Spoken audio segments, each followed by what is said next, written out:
boqolaalka application ee ku jira Play Store waxaa ka mid ah application muhiim inoo ah muuqaalkan maanta waxaan kugu soo gudbin doonaa 3 application oo muhiim u ah YouTube channel walba ayna habboon tahay in YouTube channel walba uu lahaado 3 application waxaad ka heli kartaa qaybta qoraalka ee muuqaalka raacsan ama description-ka cashirka waxaan la socodsiin doonaa anigoo Xuseen Cabdiraxmaan Xaashi ku soo dhawaada cashirka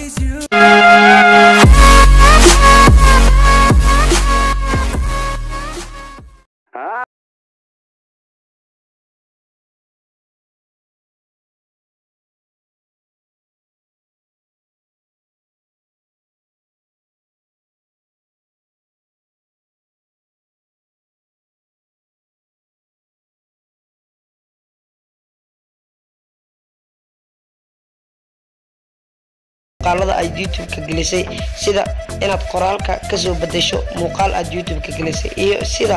inaad muuqaal isagoo dhan YouTube ka aad ka delete gareyso iyo waxyaabo kale oo aad application-kan ka heli doonto markii aad kala soo degto Play Store.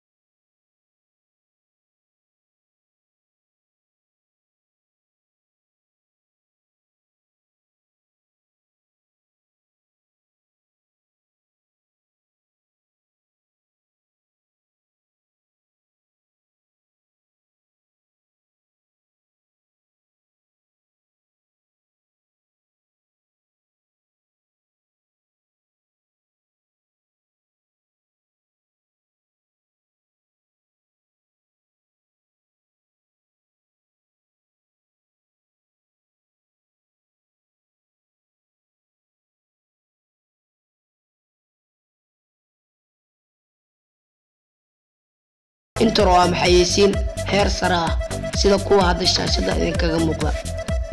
iyo in aad ku samaysan karto sawiraanta oo eeg muuqaalada ee loo yaqaan GIF-ta ama sawiraanta shabaha muuqaalada iyo waxyaabo kale oo dheeri ah oo uu application-kani ku qaban doono haddii aad kala soo degto Play Store-ka